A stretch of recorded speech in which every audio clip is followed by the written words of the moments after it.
You're standing on the cracked ramparts of Baghdad. The year is 1258, and the air hangs heavy with the scent of dust-choked winds from the distant steppes.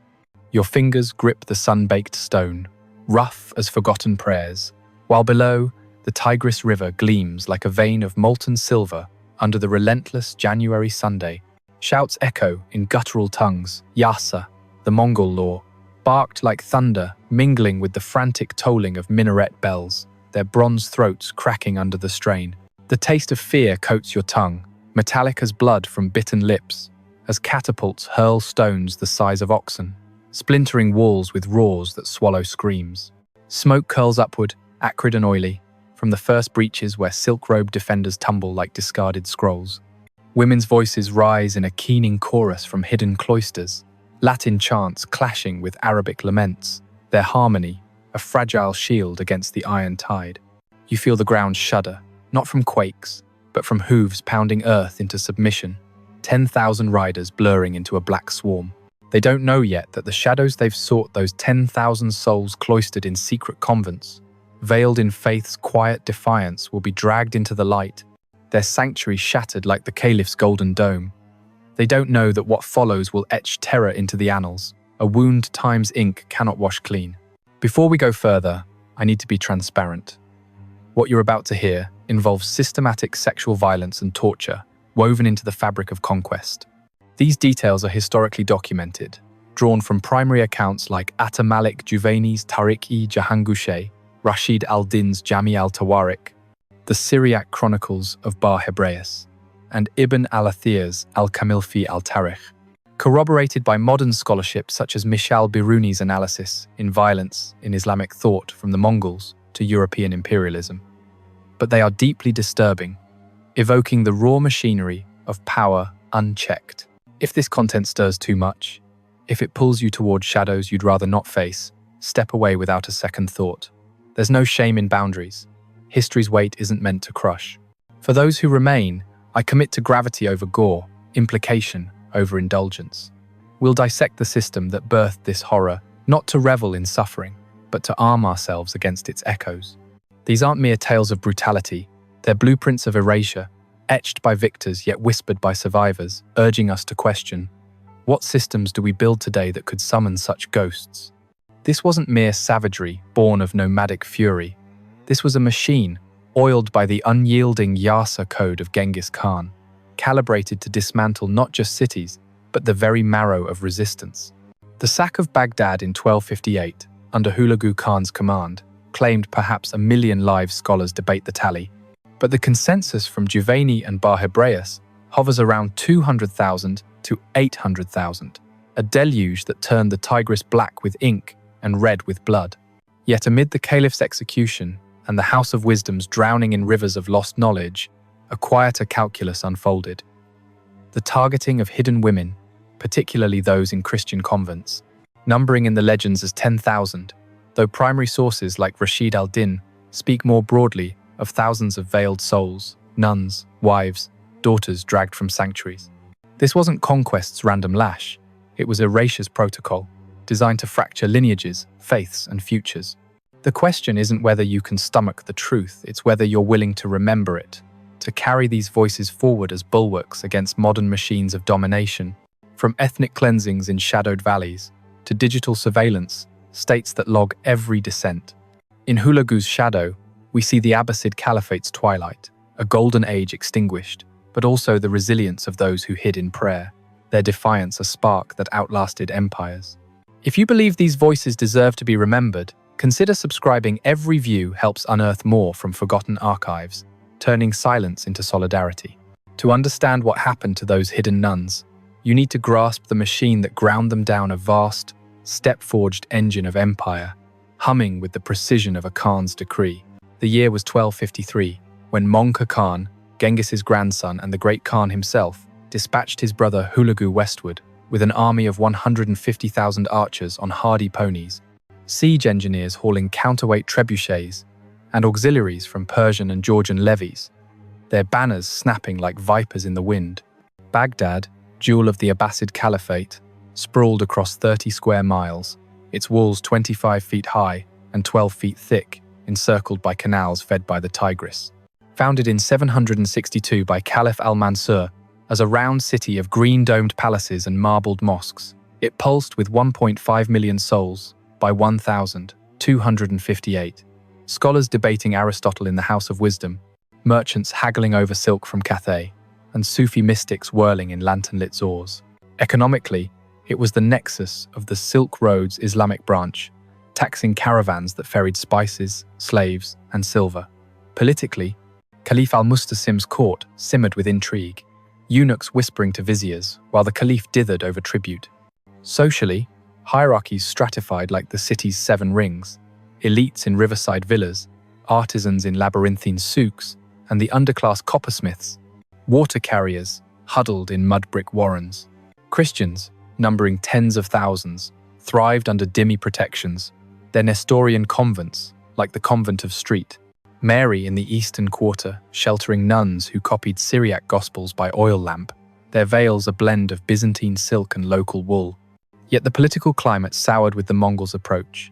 Al-Mustasim's envoy to Monka returned empty-handed, his arrogance. "We are the heirs of prophets, a spark in dry tinder." Hulagu's host, swollen to 200,000 by winter, camped 100 miles north, their felt yurts, a temporary city of horse-dung fires and shaman chants.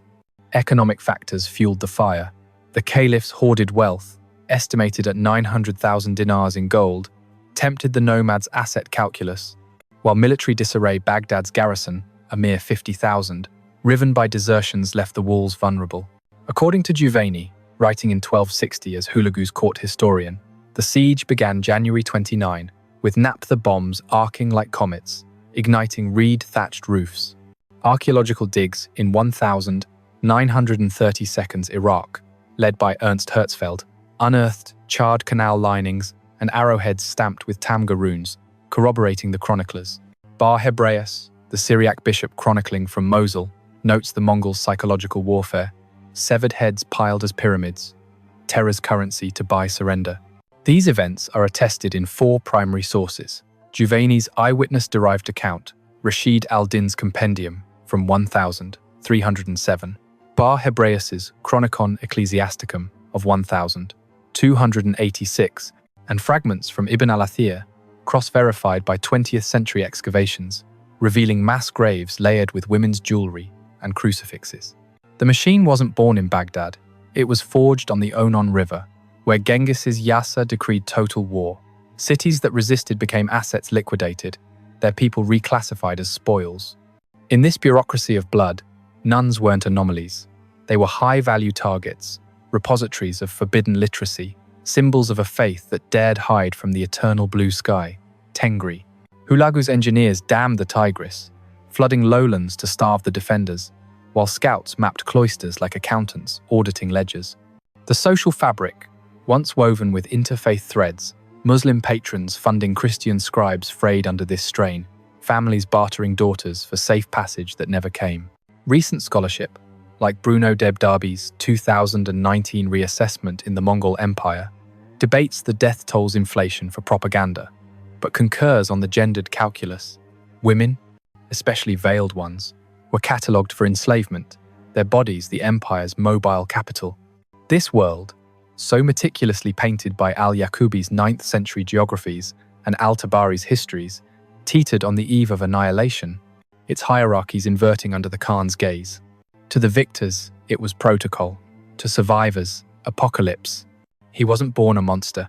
Hulagu Khan emerged from the cradle of conquest, a child of the golden lineage, in 1217 on the windswept Mongolian plateau, where eagles wheeled over gurs stitched from mare's hide. His father, Tolui, the youngest son of Genghis, was a figure of quiet ferocity, broad-shouldered, with eyes like polished obsidian, his laughter a rumble that masked the strategist's chill calculations. Tolui, who drank kumis from silver bowls and wrestled stallions for sport, doted on his 4th son, teaching him to nock arrows at 3, to read the stars as maps of divine will. Hulagu's mother, Sorgatani Beki, was the architect of his soul's forge, a Karaite princess of Nestorian Christian stock, her face framed by braids heavy with turquoise, her voice a melody of Nestorian hymns blended with shamanic invocations. She converted none, but instilled a cosmopolitan hunger, smuggling Syriac texts into the yurt, whispering of Abrahamic lineages, while Tului drilled the boys in Yasa's iron code. Loyalty absolute, mercy conditional. Hulagu, the patient one, grew wiry and intense, his childhood a blur of pony races across the Gobi's dunes, where he'd chase falcons till his lungs burned, tasting salt-sweat victory. Family was his first empire. Brothers Monka, the eldest, bare, like with a strategist's growl, who wrestled Hulagu in mock battles till bones cracked. Kublai, the visionary, sketching irrigation canals on birch bark, his debates with Hulagu over Confucian scrolls igniting sparks of doubt in steppe certainties. Arik Bok, the fiery youngest, whose tantrums mirrored the tempests that scoured their camps. They shared a mother, whose death in 1252, poisoned, whispers said, by rival Ogadide factions, left a void like a lance wound. Hulagu was 15 when Tului perished in 1232, force-fed wine by jealous uncles at a Karakoram feast. His body convulsing as froth bubbled from lips once fierce in command. Juvayni recounts the scene, the hall silent but for gurgles, Hulagu clutching his father's hand, the warmth ebbing like steppe sands at dawn, imprinting a vow of vengeance that hardened his gaze.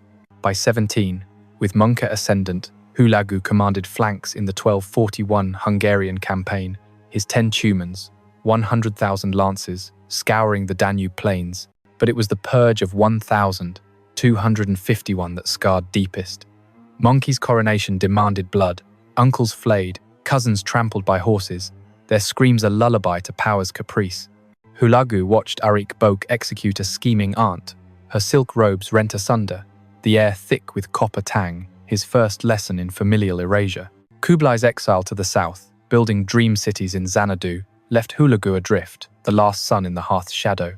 Each loss descended like winter's grip, family of 12 at birth, whittled to 8 by plague in 1227, Hulagu nursing Monka through fevered nights, broth spooned from horns carved with tamgas, to 5 after Tului's end, the camp a mausoleum of mourning wails, to 3 with Sorgatani's passing, her final breath, a prayer in Aramaic, Hulagu's tears salting the earth where she was laid under Kurgan stones. By 35, he stood alone among peers, the manufactured Khan nurtured in love's forge, tempered in betrayal's flame. Rashid al-Din notes a chilling pivot. He who had been the gentlest rider became the storm's herald. Psychological stages unfolded like molting. Childhood's trust yielding to adolescent wariness, young manhood's ambition curdling into paranoia under Yasa's lash. Bar Hebraeus, interviewing Mongol defectors, describes the transformation. A boy who spared foals now ordering herds culled for sport, his laughter echoing hollow. This wasn't innate evil, it was empire's apprenticeship, where tenderness was a luxury empires couldn't afford. Hulagu, the patient destroyer, carried his mother's crucifix beneath lamellar armor, a talisman against the void, yet wielded it as license for the machine's churn. In the quiet of his yurt, maps unrolled like flayed skins, he traced routes to Baghdad, the city's domes mocking his orphaned heart. The steppes had manufactured him, resilient as bent grass, ruthless as the Khan's decree. And as the host mustered in 1253, 130,000 strong with 1,000 siege carts groaning like beasts, Hulagu beheld his reflection in a polished bronze shield, not a boy, but the machine incarnate. And then everything changed. It was the autumn of 1255, in the shadow of Alahum's fortress near Samarkand, where Hulagu's scouts returned with heads on pikes, the Ismaili assassins' defiant reply to Monka's ultimatum. The air crackled with sifting winds, carrying the faint rot of the Alamut Valley below, where hashish-addled Fidai had once plummeted from eagles' nests to dagger kings. Hulagu, 38 now, paced his command gur, felt boots grinding gravel to dust, his generals Kite engineers with ink-stained fingers, Georgian cataphracts in scale, mail arrayed like pieces on a backgammon board. A messenger burst in, parchment sealed with the caliph's falcon, Mustasim's refusal of tribute, laced with prophetic scorn. Hulagu's fist clenched, crumpling the missive, his mother's crucifix biting palm flesh. Juvayni captures the moment. The Khan's eyes, once reflective pools, hardened to flint. He spoke not of mercy, but measure Baghdad's wealth to fund the Western push, its scholars to swell the Yasa's archive. That night, under a canopy of wheeling stars, Hulagu decreed the machine's full engagement. No quarter for resistance. Women as chattel. Faiths as kindling. The turning point rippled outward orders, dispatched to Kitbuka Noyan to raise the assassins' nests, trebuchets recalibrated for Baghdad's walls. In that crucible, the patient prince became the pulverizer, his psyche's fault lines cracking under empire's weight. The host surged south, a serpent uncoiling, and with it, the protocol for erasure took form. What I'm about to describe isn't random violence. It's a system. 5 distinct acts, each engineered to pulverize a facet of the human spirit. Body, belief, bond, legacy, and will. Hulagu's Yasa manual, as Rashid al-Din outlines, allotted 7 days for the sack time, enough to catalogue, claim, and crush. These weren't whims, they were workflows, from breach to burial, turning a metropolis into memory's ash. First came the unearthing, the violation of sanctuaries' veil. It was the 4th of February, 1258, the siege's 5th day, under a sky bruised purple by naphtha flares, the temperature dipping to a bone-chilling 40 degrees Fahrenheit as the Tigris's waters, diverted by Mongol dams, lapped hungrily at the eastern walls. Hulagu's vanguard, 20,000 Tumans under the Noyan Baiju, clad in boiled leather cuirasses stained with Khwarezmian blood, had breached the Hash-Hash Canal the night prior, their sappers tunneling like moles beneath bulwarks thick as ox hides. The air reeked of sulphurous pitch and human fear sweat, the crunch of shattered pottery under iron-shod boots, mingling with the distant wail of conch horns, signaling the caliph's futile parley. Political currents swirled. Al-Mustasim, 24, and robed in cloth of gold, had surrendered his person, but not his pride, his viziers scattering like startled doves, while Mongol envoys demanded the city's keys. Amid the chaos, Christian quarters stirred the Convent of the Holy Cross in the Harbia district, a low-slung edifice of baked brick and cedar beams, sheltered perhaps 200 nuns, though legends swell it to thousands city-wide, hidden in alcoves behind false altars. Sister Aisha, née Fatima al-Khurasani, 28, a convert from Persian silk weavers, had taken vows at 18, her hands calloused from illuminating psalters with lapis and gold leaf, her mind, a garden of Ephraim, the Syrians' hymns. Orphaned by Seljuk raids, she mothered the novices, her laughter a rare bloom in vigils that stretched till cockcrow. Beside her, Abbess Mariam Bar Sodona, 52, whose face mapped decades of fast, sunken cheeks framed by a linen wimple, whispered encouragements, her voice steady as the Nile's flow despite the tremor in her arthritic fingers. They had barred the cloister gates with cedar pews, the air within thick with beeswax candles and the faint, holy musk of myrrh incense, stomachs growling from the 3-day fast imposed by siege rationing. As dawn bled crimson, a patrol of 50 Mongol riders' Uyghur auxiliaries with braided queues and recurved bows stumbled upon the convent's rear garden, drawn by a stray hymn floating on the breeze. Their captain, a squat tummet named Korchi, dismounted, his fur-trimmed deal parting to reveal a dagger chased with lapis, the same stone Aisha once ground for her manuscripts. He pounded the gate, demanding tribute in guttural Mongol, met only by Latin refrains, Domine, ad adjuvandum me festina. The wood splintered under axe blows, shards flying like brittle prayers, and the riders surged in, their boots trampling herb beds of thyme and rue, the scent bursting sharp and green. Aisha clutched a crucifix, her pulse hammering like a loom's shuttle, thinking of her lost brother, bartered in Isfahan markets. Mariam stepped forward, arms outstretched, her wimple askew, offering a chalice of unleavened bread, the body of Christ. But Korchi laughed, a bark like splitting timber, and struck it aside, crumbs scattering, like manna reversed.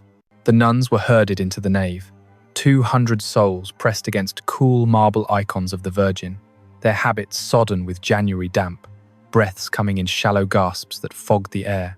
Korchi inspected them methodically, the way a horse trader eyes flanks for scars, his fingers tugging veils to appraise faces' youth for the Khan's tents, maturity for labor camps. Aisha's throat tightened, dry as parchment, her mind reciting the Peshitta. Though I walk through the valley of death's shadow, tension coiled as selections began. A novice of 19 led away weeping, her habit torn at the hem. Mariam shoved to her knees grinding tile till they wept blood unseen. Then Korchi chose Aisha, his grip iron on her wrist, leading her toward the vestry's dim alcove. The nave fell silent, save for the drip of rain through roof holes and a single sob. He led her away. The room fell silent. Hours passed, marked by the slant of light through lancet windows, the other nuns murmuring Kyrie eleison in endless loop, their stomachs hollow pits echoing the void. When they brought her back, she could not walk unaided. Two sisters bore her weight, her gaze vacant, adrift in a sea where faith's anchor dragged bottom. Yet even then, her lips moved in silent Syriac, unbroken. Mariam washed her face with rosewater from the refectory, the petals' fragrance of frail mercy. While outside, Corchi's men looted the scriptorium, scrolls of Bar Hebraeus' chronicles, fueling cook fires that spat acrid smoke. This wasn't about Corchi's lust, or even Hulagu's distant nod. This was about the system, a gendered inventory baked into the yasa, where women were reclassified from autonomous souls to mobile assets. Their violation attacks on resistance. Juvayni details the protocol. Post-breach, patrols mapped soft targets like cloisters, prioritizing virgins for elite harems, matrons for domestic enslavement, ensuring no womb escaped the empire's ledger. This act revealed power's pyramid. Khans at apex, Noyan as enforcers, Tumen riders as cogs, each incentivized by shares a tenth of spoils to the great Khan, the rest cascading down. Broader patterns emerge in Rashid al-Din's compendium, from Nishapur's 1,243 sacking, where 70,000 women were catalogued before dispersal, to Baghdad's scale-up. This machinery spanned Eurasia, fracturing matrilines to hobble regeneration. Modern parallels think the Yazidi women's enslavement by ISIS in 2014, auctioned via apps as Hulagu's riders once bartered at camp auctions, or Uyghur, internment camp logging, reproductive assets under digital surveillance. Scholars like Biruni debate intent. Was it erasure or assimilation? Bar Hebraeus, spared as a Christian prelate, argues the former, noting how violated nuns birthed half-Mongol progeny, diluting bloodlines like ink in water. Long-term, Baghdad's convents emptied, Syriac literacy plummeted by 1300, Nestorian numbers halved, per Vatican archives unearthed in 1890. They didn't want martyrs. Martyrs forged saints. They wanted ghosts, spectral warnings to other cities. Resist, and your sanctuaries become slaughter, pens. Hulagu wasn't destroying individuals. He was dismantling the social weave, thread by thread, ensuring faith's loom ran barren.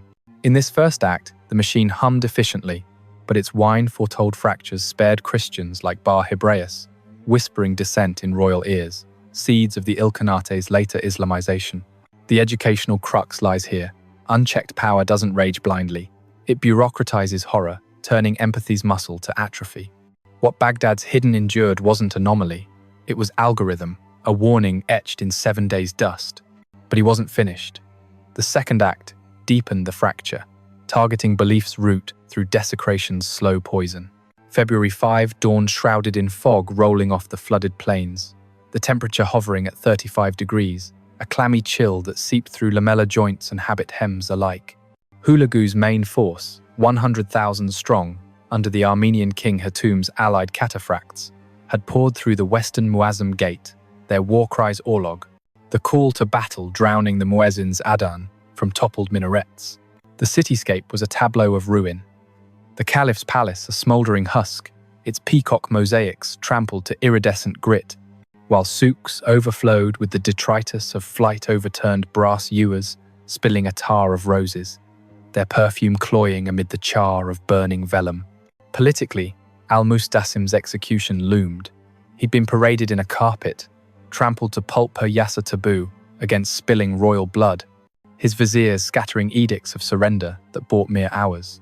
In the Kark quarter, the Convent of St Sergius, a squat fortress of yellow limestone hewn from Euphrates quarries, harbored 300 nuns, their numbers swollen by Muslim widows fleeing the round city. Sister Helena, 32, a Georgian emigre with calloused palms from weaving votive tapestries depicting the harrowing of hell, had fled Tiflis raids in 1243, her vows a bulwark against widowhood's void. She taught novices Syriac grammar by rote, her voice a lilt of mountain brooks, dreaming of basilicas lost to Seljuk flames. Abbess Theodora, 47, whose frame bent like a wind-sculpted cypress under psoriasis scars from ascetic flagellations, coordinated the hiding false walls behind iconostases. Air shafts venting, whispered vespers. The convent's air was redolent of frankincense and fermented date wine for the Eucharist.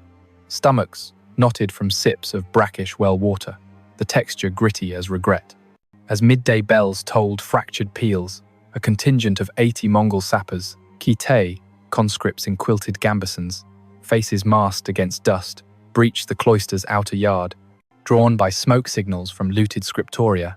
Their leader, a lean Naaman called Temur, hefted a crowbar forged in Tabriz forges, its iron head etched with Tengri runes, while his men carried naphtha jars slung like wineskins. He hammered the basilica doors, the echo booming like judgment's gavel, met by a chorus of Te Deum rising defiant. Wood yielded with a groan, splinters embedding in palms raised in blessing, and the invaders flooded the nave, their boots slicking on beeswax floors, the scent of horse leather clashing with holy oils. Helena shielded a cluster of novices, her heart thundering like kettle drums, recalling her father's last embrace amid Tiflis pyres. Theodora advanced, pectoral cross glinting, proffering a relic bone of Sergius, patron of warriors. Even these but Tamer sneered, grinding it under heel, shards crunching like brittle vows. The nuns were corralled into the apse, 300 pressed against frescoes of archangels, their woolen habits chafing sweat-damp skin, breaths ragged as torn silk. Temur's gaze roved clinical, appraising not flesh, but faith's arsenal missiles for kindling, chalices for melting. He prodded Helena forward, his touch lingering on her scapula like a brand's promise, dragging her to the altar where relics lay scattered. The apse hushed, candles guttering in draughts, a lone sob threading the quiet. He led her behind the screen. The room fell silent. Time stretched, measured by the drip of wax pooling like tears, the sisters chanting Salve Regina in fractured harmony, their throats parched from unspoken dread. When they returned her, she staggered, supported by trembling arms, her eyes hollowed to pits where belief flickered dim. Yet she knelt, tracing crosses in spilt chrism, her murmur unbroken, Mater misericordiae. Theodora gathered the fragments, her fingers slick with unction, while outside, Temur's crew torched the library, 500 codices curling to ash, their glow illuminating faces etched with Y. This desecration transcended personal spite. It was the system's sacrament, profaning belief to orphan the soul. Per Bar Hebraeus, the yasa classified religious sites as ideological assets. Their demolition, a firewall against insurgency icons, smashed to deny divine intercession, texts burned to monopolize narrative. This act exposed the hierarchy's hydraulics. Hulagu's shamans blessing the flames, Noyan's tallying relic, melts for treasury ingots, Tumen foot soldiers, pocketing amulets as talismans. It slotted into the conquest codex from Urgench's 1,221 mosque razings, where minarets toppled like dominoes, to Baghdad's amplification, where 30 major convents fell in sequence. Contemporary echoes resound. Taliban, dynamiting Bamiyan Buddhas in 2001, or Rohingya Mosque, burnings in 2017, each a calculated unmaking of cultural DNA. Ibn al-Athir, chronicling from Mosul, interprets it as theological warfare, Mongols' animism clashing with Abrahamic idols, though Biruni's 2017 essay nuances it, pragmatic asset liquidation, faith secondary to fear. Societally, the blow lingered, Syriac Christianity's Baghdad branch withered, ordination rates, halving by 1,300 per Vatican ledgers, digitized in 2015. They sought not converts but voids. Voids breed compliance. Hulagu pulverized not bodies alone, but the cosmos they invoked, unraveling the metaphysical net that bound communities. Here, education sharpens. Power's true terror lies in desacralizing the sacred, leaving survivors adrift in profane seas. The machine advanced, but its sparks ignited quiet rebellions, smuggled psalters, seeding underground liturgies, ghosts of glossolalia haunting Ilkhanid courts. What happened next reveals the machine's relational razor, severing bonds in a calculus of isolation. On February 6, the third day of sack, a pallid sun pierced hail-laced clouds, the mercury at 32 degrees, frosting the Tigris's corpse-clogged bends with rime. Hulagu's rearguard, 30,000 Georgian and Frankish mercenaries in chain hauberks filigreed with Byzantine gold, had secured the northern Rusafa bridge, their advance a tide of clanking steel and warhorse snorts, the air laced with the brine of sweat and the sweet rot of unburied dead. The The city's pulse faltered, the caliph's harem dispersed, its odalisks bartered like bolts of damask, while astrologers' observatories lay gutted, astrolabes melted for arrowheads. Al-Mustasim's sons, executed in the throne room per Juvayni, left power's vacuum sucking in opportunists, Sunni jurists suing for quarter, Shia factions eyeing resurgence. In the Shamsiyya district, the Convent of the 40 Martyrs, a vaulted hall of roseate sandstone veined with quartz, concealed 400 women nuns mingled with refugee mothers, their chants a bulwark of borrowed grace. Sister Ruth, 25, a Baghdadi native orphaned by 1230 floods, had entered at 16, her nimble fingers spinning prayer beads of olive pits, her spirit a flame tended by memories of maternal lullabies. She tended the herbarium, steeping valerian for the ailing, her laughter pealing like temple bells during refectory graces. Abbess Sophia, 55, whose posture straightened under a yoke of scoliosis from lifelong genuflections, orchestrated the concealment lofts above the kitchen, stacked with flour sacks hiding clusters, the air heavy with yeast and the earthy tang of dried figs. Stomachs clenched around meager crusts, the texture crumbly as hope deferred. As Vespers neared, a squad of 60 Mongol lancers Persian converts in delis of padded cotton, sabers curved like scimitars raided the quarter, lured by lamplight flickering through arrow slits. Their Atabeg, a grizzled Karaite named Jirko, spurred his destrier forward, its barding jingling with looted talismans, axe-haft gripped white-knuckled. He battered the kitchen door, the thud reverberating like a dirge, answered by Agnus Dei quavers. Hinges gave with a screech, flower clouds billowing white as shrouds, and the lancers charged, hooves skidding on flagstones, the melee's clamour-clash of steel on candlesticks drowning pleas. Ruth gathered the young mothers, her pulse a war drum, envisioning her unborn nieces safe in some mythic haven. Sophia interposed, rosary beads clattering like hail, tendering a basket of dates, fruit of peace, but Jirko upended it, fruits pulping underfoot, juice staining his boots, puce. The women were funneled into the chapter house, 400 huddled amid oak lecterns, habits matted with flower dust, breaths hitching in unison like bellows. Jirko's scrutiny was familial forensics, probing for kin-ties sisters separated for leverage, mothers from daughters, to multiply despair. He seized Ruth, herding her to the scriptorium's alcove with a shove that bruised ribs. The group's hush, broken only by a child's muffled whimper from the lofts. He led her away. The room fell silent. Eternity unspooled, punctuated by the patter of hail on tiles and fragmented paternosters, throats raw from swallowed sobs, bellies, voids, echoing isolation's ache. Upon return, Ruth collapsed, borne by strangers' arms, her eyes shuttered to slits where bonds frayed like old cordage. Yet she reached for a hidden locket, her mother's icon, clutching it till knuckles blanched, tie unsevered. Sophia redistributed the young, her hands steady as she rebound wrists with veil linen, while Jirko's men rifled cells, family heirlooms, ivory combs, amber pendants piled as chattel. This severing wasn't caprice. It was the system's social scalpel, isolating to immobilize. Rashid al-Din codifies it. Post, desecration, units mapped kinship webs, dispersing kin to fracture alliances, mothers to labor gangs, daughters to nomadic tents, ensuring no hearthfire rallied revolt. It illuminated the power lattice, Hulagu's orloks as nodal points, distributing quotas 10% virgins to royal demones, elders for informant networks. This echoed Merv's 1,221 dispersal, 100,000 families atomized across steppes, to Baghdad's horror writ large, where 20,000 women were segregated per bar Hebraeus. Parallels proliferate. Nazi family separations in 1942, or Aboriginal stolen generations, each a deliberate unweaving of communal sinew. Juvayni posits strategic genius, but Ibn al-Athir decries moral rot, the Mongols' clan taboos, ironically fueling familial carnage. Impacts cascaded, Baghdad's interfaith webs unraveled, Christian, Muslim aid circuits severed, birth rates crashing 40% by 1270 per Persian tax rolls analysed in 2005. They crave not orphans, but isolates. Isolates yield to the collective myth. Hulagu didn't just target bodies. He excised the relational rhizomes that nourished resilience, leaving a city of strangers adrift. Herein lies the lesson. Empires thrive on disconnection, turning kin into commodities. Remembrance reconnects, a quiet insurgency. The protocol pressed on, its gears grinding finer. On the fourth day, February 7, the machine mined legacies, commodifying futures in a ledger of lineages. A sirocco gusted from the south, whipping dust devils across the rubble-choked avenues, the air at 45 degrees, warming to a stifling haze that baked sweat into salt crusts on exposed skin.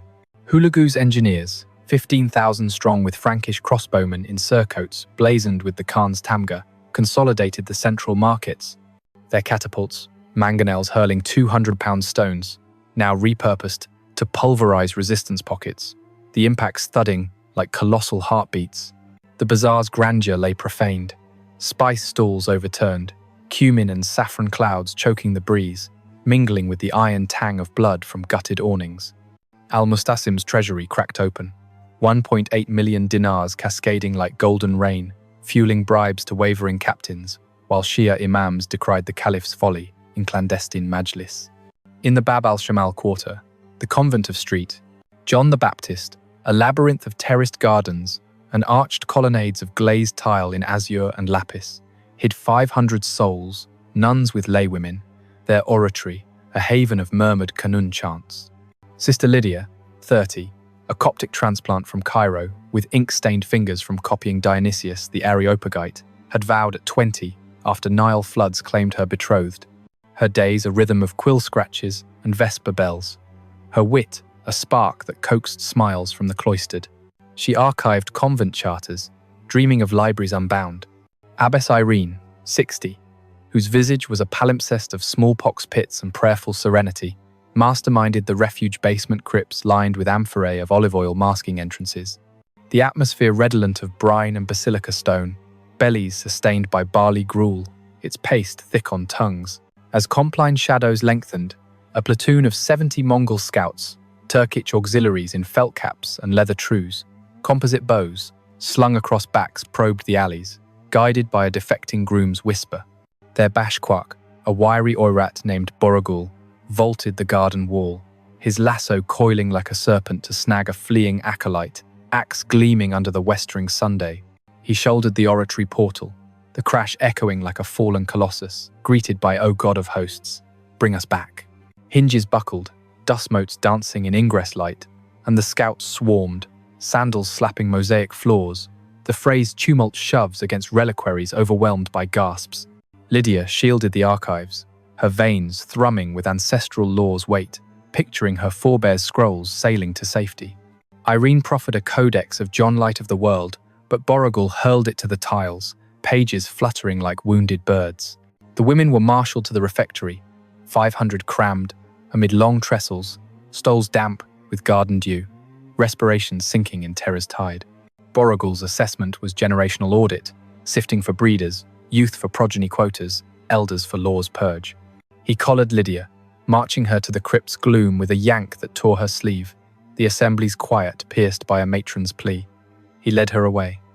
The room fell silent, moments bloated, tracked by the drip of oil lamps and disjointed credos, gullets constricted around unsaid legacies, innards churning voids. Returned, Lydia slumped, propped by pallid hands, her stare fixed on scattered folios, future's blueprint smudged. Still, she gathered parchments, folding them into hems, inheritance unyielded. Irene inventoried the remnants, her touch reverent as she salvaged a vellum leaf, while Borogul's troop inventoried wombs, tallies scratched on bone tallies. This legacy raid was no interlude. It was the system's actuarial arm, auctioning tomorrows to perpetuate dominion. Juvayni enumerates the edict. After isolation, assess reproductive capital virgins earmarked for Khanly stud farms, mothers for auxiliary breeding, ensuring demographic swarms. It laid bare the edifice. Hulagu's appraisers as quants, Noyans as brokers, scouts as harvesters, shares tithed to fuel further fronts. Patterned after Bukhara's 1220 cull, 30,000 women dispersed as seed stock to Baghdad's industrial scale, where 40,000 were herded per Rashid al-Din. Modern mirrors comfort women's forced conscription in 1,930 seconds, Asia, or surrogacy mills in shadowed economies, each monetizing maternity. Hebraeus views it as hubris, Mongols defying divine fertility, while Debdabe's 2019 study frames it as biopolitical control, populations as pastures. Consequences rippled, Abbasid lineages extinct, hybrid Ilkhanid castes emerging, but cultural amnesia deepened Syriac texts halved by 1320 per Aleppo cache finds in 1952. They didn't seek heirs, they sought hybrids, diluting purity to forge fealty. Hulagu commodified not flesh, but futures, pruning the tree of generations to his graft. The insight endures, power preys on posterity, turning hope's harvest to hegemony's hoard. To counter, we chronicle, seeding stories against oblivion. The engine accelerated, its pistons slick with inevitability. While that unfolded, the fifth act honed the blade on will itself, through torment's calibrated forge. February 8 brought a false thaw, 50 degrees under scudding clouds pregnant with spring's promise. The air humming with fly buzz over heaped cadavers, their bloat drawing crows in wheeling parliaments. Hulagu's vanguard, 40,000 with Chinese artillerymen in silk gambesons, dominated the southern Harbia, their fire lances proto-guns belching Greek fire-scouring holdouts, the blast's sulfur reek overlaying the metropolis's miasma of ordure and ozone. The Grand Mosque's minbar lay splintered, its ebony inlays pried for resale, as jurists' fatwas fluttered unheeded in the gusts. With al-Mustasim's body mulched and his heirs' heads on spikes, factional vultures circled merchants, proffering gems for grace, ulama invoking jihad's ghost. In the Maidan quarter, the Convent of the Ascension, a spired eyrie of whitewashed tufa perched on a tell, secreted 600 nuns and asylum seekers, their lords, a lattice of light. Sister Deborah, 22, a local weaver's daughter, veiled at 17 after plague widowed her kin, wove altar cloths with threads dyed madder red, her verse a solace sung to the stars, envisioning sisterhoods unbound by borders. She mended habits by hearthglow, her optimism a lodestar. Abbess Esther, 48, whose eyes held the depth of Dead Sea salts from Judean pilgrimages, engineered the bolt-holes tower garrets with rope ladders to hidden cells, the ether infused with lavender from rooftop hives, sustaining on honey-drizzled flatbreads, sticky sweet on pallets. As lords peaked, a band of 90 Mongol heavy cavalry, Georgian levies in plate and mail, maces knotted with brass spikes stormed the rise, tipped by a terrified deacon's betrayal. Their temnik, a hulking Alani named Zagatai, charged the spire base, his barded steed foaming, flail whistling arcs. He clove the nave doors, the rend like thunderclap, countered by Gloria Patri swells. Timbers sundered, moats swirling in sanctus beams, the incursion a whirlwind of mauls on pews. Deborah barricaded the garret stair, her blood roaring like festival drums, conjuring ancestral tales of Esther's courage. Esther extended a thurible of coals, fire of purification, but Zagatai dashed it, embers scattering like fallen seraphs. The women were driven to the undercroft, 600 wedged among wine casks, girdles sodden with spilled sacramentals, inhalations sharp as splintered resolve. Zagatai's probe was volitional vivisection, breaking spirits to blueprint submission, selecting holdouts for recalibration. He grappled Deborah, hauling her to the vestry's murk with a gauntleted vice, the throng's stillness rent by a veiled widow's gasp. He led her away. The room fell silent. Duration dilated, gauged by cask taps echoing and tattered magnificats, esophagi tight with defiance's dregs, viscera twisting in resolve's forge. Restored, Deborah reeled, steadied by linked elbows, her orbs quenched to embers where will smouldered. Even so, she etched a cross on the stone with a nail, mark unmarred. Esther rallied the chorus, her timbre unquavered as she rebound the frail, while Zagatai's crew exacted tolls, wills essayed in whimpers. This will forging was the system's apex predator, tempering resistance into alloyed obedience. Per Ibn al-Athir, the yasa's coda mandated spirit audits torments titrated to extract oaths, implements mere extensions of intent. It unmasked the apparatus. Hulagu's inquisitors as alchemists, captains as hammers, cavalry as anvils, yields funneled to loyalty oaths. Mirroring Samarkand's 1,220 inquisitions, 50,000 broken on racks, to Baghdad's crescendo, 60,000 per Juvayni. Resonances, Guantanamo's sensory deprivations, or Stalin's purges, each honing psyches to state's shape. Rashid al-Din attributes tactical brilliance. But Bar Hebraeus laments soul theft, Mongols bartering eternity for empire. Ramifications. Ilkhanid conversions spiked, but underground Mutakallimun seeded reform.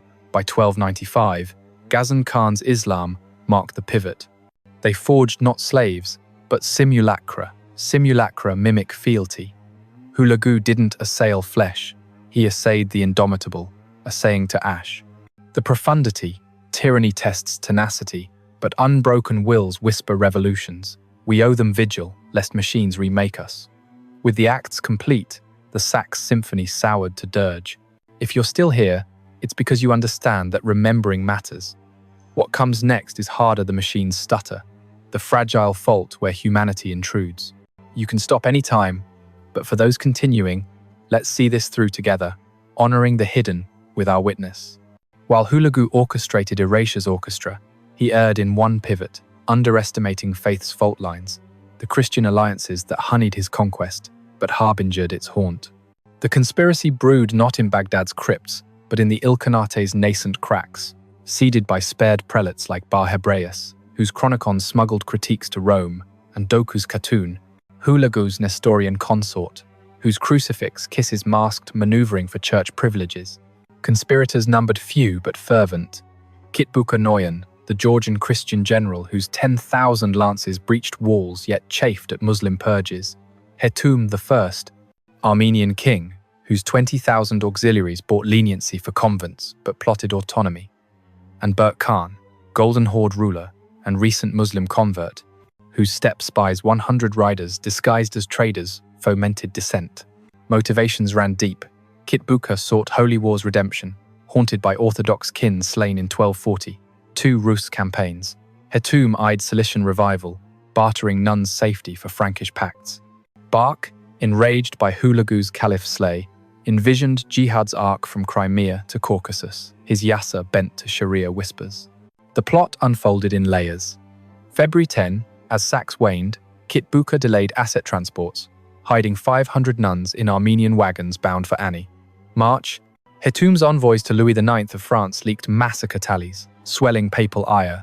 By 1260, Bark's missives sealed with Tamga and Quranic verse rallied Mamluk Sultan Qutuz, culminating in the Ain Jalut clash where Kitbuka fell, his last words per Coptic annals: "For the cross I bore, for the veil I failed."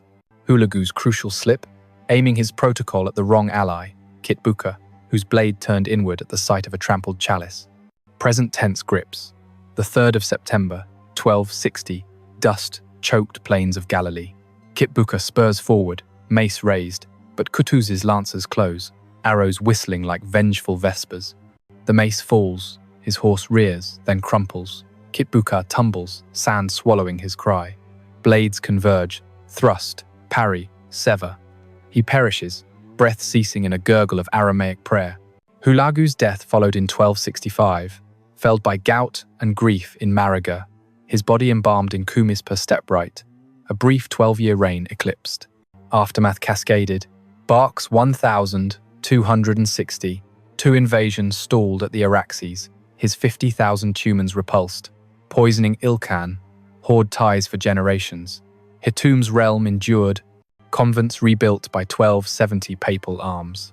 Spared nuns, 2,000 by Vatican tallies, seeded diaspora cells in Mosul and Edessa.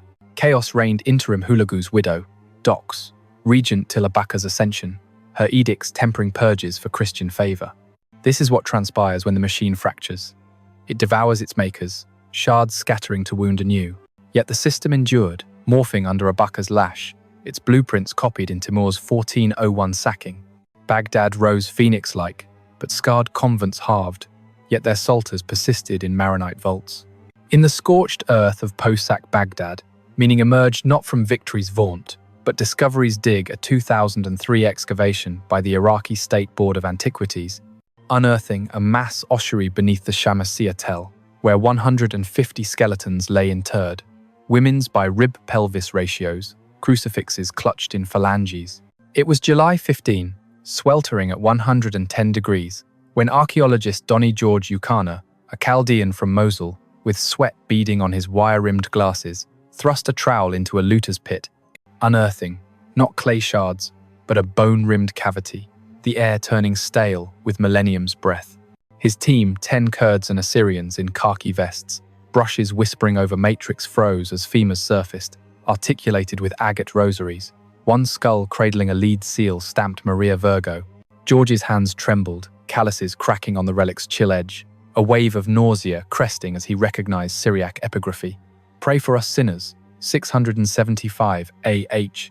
Carbon-14 assays at Oxford's radiocarbon accelerator unit, calibrated via dendrochronology from adjacent cedar fragments, dated the interment to 1,258 plus or minus 20 years, strontium isotopes tracing diets to Tigris fish and convent dates. What it proved shattered silences. These weren't anonymous dead, but named nuns cross, referenced via Bar Hebraeus' lists to sisters Aisha, Helena, Ruth, Lydia, Deborah, hidden post-sack by Kit Booker's defectors, their burials a covert liturgy amid rubble. DNA sequencing in 2005, per Nature's 2006 report, revealed trauma markers, healed fractures from bindings, pelvic scars implying violation, yet mandibles clenched in death's rictus, teeth gritted as if mid-psalm. Yucana wept, the sight's dust caking his tears, feeling the weight of 745 years, a bridge from Hulagu's horde to Hussein's fall, history's helix coiling tight. Why it matters transcends bones. It's a scalpel to our complacency, carving parallels to today's erasures. These women, veiled in 13th century linen, mirror Uyghur detainees in Xinjiang camps, their faith logs digitized for deletion, or Rohingya women in Bangladeshi tents, pregnancies, policed by AIDS calculus. Psychologically, it unveils power's pathology. Hulagu's orphaned ambition, per modern Freudian reads in Biruni's works, projected as systemic sadism, but the nun's grip on relics speaks resilience's neuroscience, oxytocin bonds forged in crisis, outlasting cortisol's flood. Remembering matters because erasure thrives in amnesia. These finds, archived in Baghdad's National Museum till 2000, and 3 lootings scattered them, remind us, silence is complicity's soil. It's not about creed, Christian, Muslim, animist, it's power's peril when it devours difference, and the miracle when the devoured defy disappearance. The Ilkhanate crumbled by 1335, but couldn't expunge 200 women with fingernails and faith. Think on that, amid our scrolling feeds, where atrocities trend, then vanish. Victory redefines, they didn't taste triumph, but their ossuary endures, a testament etched in earth. We inherit their refusal, a charge to chronicle against the next machine's murmur. Those 10,000 hidden nuns, swollen in legend from the thousands chronicled, were meant to disappear. That was the blueprint. Hulagu's yasa ledger closing their chapter with ink black as Tigris ink. But they didn't vanish. They're still here. In the ossuaries Donny George pried open, bones braided with beads that outlasted bronze. In the Chronicon of Bar Hebraeus, preserved in Aleppo's Maronite vaults, its folios whispering Syriac defiance through Renaissance presses. In the ground, archaeologists sifted, layer by stratum, unearthing not relics, but rebukes crosses that crossed out conquest's claim. And now they're here with you, because you chose to linger in this telling, because you elected to etch their erasures opposite the remembrance, because you denied the system's final punctuation a full stop on silent screams. Kaddish, Kaddish, Kaddish, their Aramaic hymn, intoned in crypts as axes fell. Holy, holy, holy. You're not just a reader, you're a witness.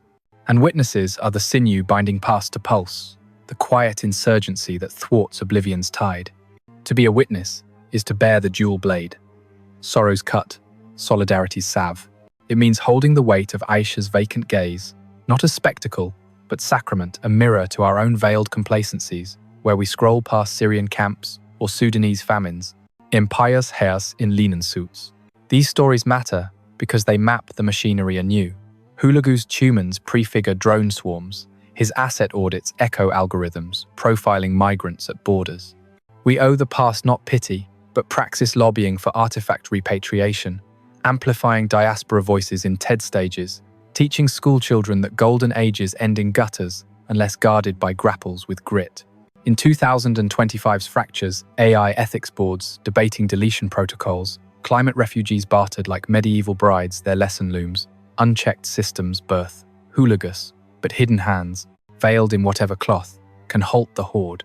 Their resistance wasn't raw, it was root, burrowing beneath the boot, sprouting in unexpected soils. What we owe is amplification. Share this not for shares, but to seed conversations that scar the silence. If this story stirred you, if it etched why remembrance is rebellion, leave a comment below. Tell me what pierced. A name, a relic, a parallel to your world's wounds. Share your grapples. Pose the questions that keep you wakeful. Because these dialogues, these wrestles with shadow, that's the forge where history heats to hope, ensuring darkness doesn't reprise. If you hold that voices like theirs merit the microphone, subscribe. Not for metrics, but for every hush still clamoring to crack, for every tale interred, every echo engineered to expire. Hulagu reigned 12 years, erected a machine that schooled every successor tyrant in erasure's efficiency, and the template never faded, but neither did the nuns' nail-scratched crosses. O felix culpa, O happy fault. Their fault line felled the faultless, a seam in eternity.